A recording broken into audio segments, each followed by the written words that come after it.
안과 의사의 히라마츠입니다. 오늘은 눈의 구슬 속에 피가 나왔을 때 어떻게 될 것인가에 대해 이야기하려고 합니다. 눈의 구슬 속에 피가 갑자기 나오는 경우가 있습니다.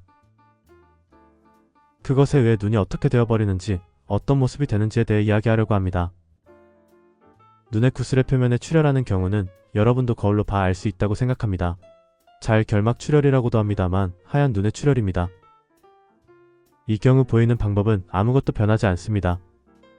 조금 위화감이 있거나는 할지도 모릅니다만 시력이 내리거나 하는 일은 없습니다. 그러나 눈의 구슬 속에 출혈을 해버리면 시력은 급격하게 떨어져 버립니다. 피가 있기 때문에 보이지 않기 때문에입니다. 매우 간단합니다. 그렇다면 그 출혈을 방치하고 있다면 어떻게 되는가? 또 출혈했다는 것은 혈관에 상처가 생기거나 하고 어딘가에서 피가 나오고 있다는 것입니다. 그 혈관은 장시간 상처가 열려있는가 하면 그런 일은 없습니다. 인간은 혈소판이나 여러 가지가 있어 출혈을 멈추려고 합니다. 그래서 기본적으로 몸은 출혈에도 멈추려고 하고 흡수하려고 하는 것이 인간의 기본적인 메커니즘이 되고 있습니다. 그렇게 말하면 그럼 출혈하고 있어도 내버려 두면 좋을까라고 하면 다릅니다. 출혈을 떠나버리면 그것으로 인해 실명되어 버리는 질병도 상당히 있습니다. 그래서 그 원인에 따라 달라집니다. 피가 나오는 이유는 많이 있습니다만 대표적인 것에 대해 이야기할 수 있으면 좋겠습니다. 대표적인 것의 그 일, 당뇨병 망막증이라고 말해지는 것입니다. 당뇨병이 있는 분은 혈관이 꽤 약합니다. 그러자 어제까지는 전혀 문제 없어 시력이 1.0 정도 보였는데 혈관에서 피가 나와 버려 시력은 0.1 이하가 된다. 전혀 보이지 않게 된 것이 있습니다. 이 경우는 시간과 함께 치유하는 분도 있습니다. 하지만 그 안쪽에서 출혈이 덩어리가 되어 눈 안쪽의 망막을 당겨버려 망막 박리를 일으키는 경우가 있습니다. 그러자 만일 출혈을 잠시 기다렸다가 망막 박리로 시력이 떨어졌다. 이것은 수술을 해도 취소되지 않을 수 있습니다. 그래서 출혈 이퀄 괜찮다고 하는 것은 아니다. 두 번째, 비슷한 망막 박리. 왜 눈에 구멍이 열리는가 하면 눈의 구슬 중에는 유리체라는 젤리 모양의 것이 있습니다만 나이와 함께 줄어듭니다.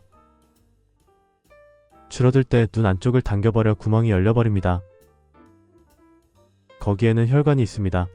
거기에서 피가 나온다는 것이군요. 이 경우도 방치하고 있으면 출혈은 당기는 경우가 많습니다.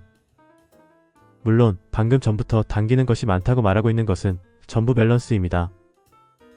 출혈하는 것과 흡수하는 것의 균형으로 나오는 쪽이 강하면 아무리 기다려도 당기지 않습니다만 소량이면 당겨오는 일이 있습니다. 그럼 이 경우도 기다려도 좋을까 하면 안됩니다. 출혈 자체가 원인이 아니라 출혈한 구멍에서 물이 들어가 망막이 벗겨져 버립니다. 그러면 나중에 그것을 붙였다고 해도 원래와 같은 능력에는 돌아오지 않고 원래처럼 보이지 않기 때문에 빠른 수술이 필요하게 된다. 그럼 눈으로부터의 출혈은 어떤 경우라도 수술을 하지 않으면 안되는가 하면 그렇지는 않네요. 경과를 보고 좋은 것도 있는 것은 있습니다.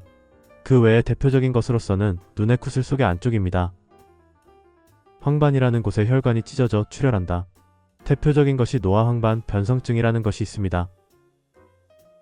이 경우 출혈은 자연스럽게 흡수할 수도 있고 좀처럼 치료되지 않을 수도 있다. 수술로 출혈을 취하는 일을 할 수도 있습니다. 단지 황반이라고 하는 것의 경우는 만일 출혈을 취했다고 해도 출혈한 곳은 피 덩어리 같게 되어 처리할 수 없는 것입니다. 그 무시할 수 없는 곳에 의한 보기 어려움이 수술 후에도 남아버려 시력은 전혀 보이지 않게 되는 경우도 있다. 손이 움직이고 있는 것이 겨우 알 정도로 되는 분도 계시고 의외로 출혈량이 적어 상당히 좋은 분도 있습니다.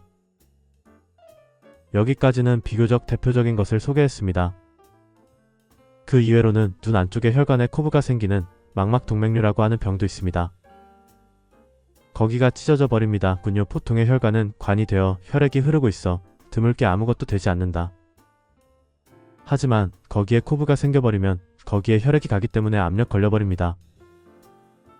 거기가 찢어져 출혈해버리는 일이 있습니다. 비교적 경과를 보고 사라지는 경우도 있지만 특히 황반부라는 것을 보는 중심 근처에 출혈하고 있는 경우에는 그 황반을 지켜야 한다. 그 때문에 예를 들면 수술적인 치료를 하여 가스를 넣거나 출혈을 녹여 흡수시키거나 그러한 치료나 수술을 하는 경우도 있습니다.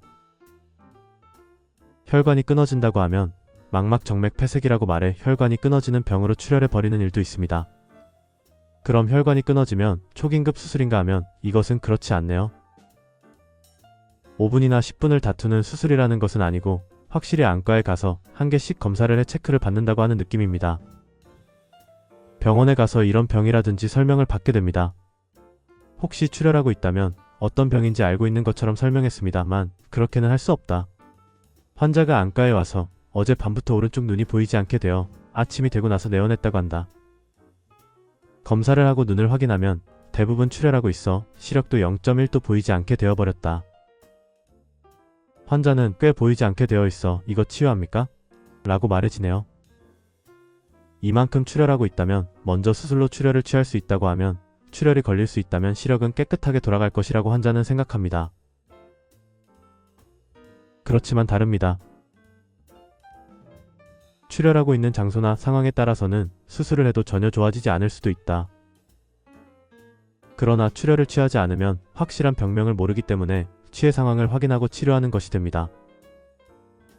그렇다면 환자에게 보면 출혈을 취하는데 좋지 않다고는 어떤 것일까 생각해버리네요. 혹시 앞서 말했듯이 이 상태라면 나쁜 병의 가능성은 적기 때문에 조금 모습을 보고 출혈이 당길지 기다려보는 일이 있습니다. 그러자 환자에게 보면 출혈하고 곤란해 병원에 와 있는데 왜 치료해주지 않는다고 생각하기도 합니다. 그것은 역시 수술도 리스크도 있는 것이므로 무엇이든지 하면 되는 것은 아니기 때문에 모습을 보는 일도 있습니다. 실제로 모습을 보고 낫기 때문에 수술도 필요 없다는 분도 계십니다. 처럼 의외로 눈에 출혈하는 경우가 있습니다. 또 이것은 한번 되어 침착하면 절대 괜찮다고 하는 것이 아니고 원인에 따라서는 반복하는 일도 있습니다. 예를 들어 당뇨병 망막증입니다. 당뇨병에 의해 눈의 혈관이 끊어져 출혈이라는 것은 만일 이번에 그 출혈을 멈추고 시력도 1.0이 되었다고 해도 당신의 혈관의 약점은 전혀 좋아지지 않습니다. 어제와 마찬가지로 혈관은 나쁜 상태입니다. 만일 오늘의 혈당치가 좋았다고 해도 과거 혈당치가 나빴던 분혈관은 엉망이 되고 있습니다. 그렇다면 한번 치료하고 안심해도 한 달 후 다시 피가 나왔다는 것이 있을 수 있습니다. 반년 후 또 피가 나왔다고 하는 일이 있습니다. 또 반대의 눈까지 나왔다고 하는 일도 있습니다. 그러므로 당뇨병의 경우는 출혈이 되기 전에 다양한 치료를 해둔다. 특히 대표적인 것은 망막광응고술이라고 하며 출혈하기 쉬운 곳이나 혈관이 약한 곳이나 혈류가 나쁜 곳을 굽는다. 혈류가 좋은 곳, 소중한 곳에 피를 확실히 넘어가게 한다고 하는 치료를 하는 일도 있네요. 이 치료는 모두가 좋아지는 치료가 아닙니다. 어디까지나 나오는 피 또는 피가 나기 쉬운 상태를 억제할 뿐이므로 시력은 좋아지지 않습니다. 하지만 반복 출혈하거나 심한 일이 되는 것을 막기 위해서는 매우 중요한 치료입니다. 그래서 레이저에 의한 출혈을 멈추는 일도 있다는 것을 기억해 두면 좋다고 생각합니다. 또한 어떤 질병이라도 혈관이 중요해지고 있습니다. 그렇다면 혈압과 혈당이 매우 중요합니다. 물론 당뇨병 망막증이라든지 망막의 혈관이 막혀 출혈하는 망막 정맥 폐색증이라면 더 중요합니다. 보다 중요하지만 그렇지 않은 질병이라도 혈압이나 혈당치에 의해 더 나빠지는 사람도 있고 그렇지 않은 사람도 있습니다. 달콤한 것을 너무 많이 먹지 않거나 아침 식사에 추천하는 것을 소개하는 동영상도 있습니다. 그래서 꼭 그쪽도 보고 평소의 생활을 조심해 주시면 좋다고 생각합니다. 이런 느낌으로 이번은 출혈에 이야기했습니다만 당뇨병에 관한 눈의 병이나 그 이외의 검은 눈의 병이라든지 사시라든지 그러한 이야기는 별 동영상에 있으므로 그쪽도 봐주시면 좋겠습니다. 또 약간의 의문이나 질문을 코멘트란에 써주시면 대답하고 있습니다. 길어져 버리는 경우는 서브 채널이라고 하는 것이 있어 그쪽에서 하나하나 세세한 질문까지 대답하고 있습니다. 그래서 꼭 서브 채널도 들여다주시면 생각합니다. 앞으로도 잘 부탁드립니다.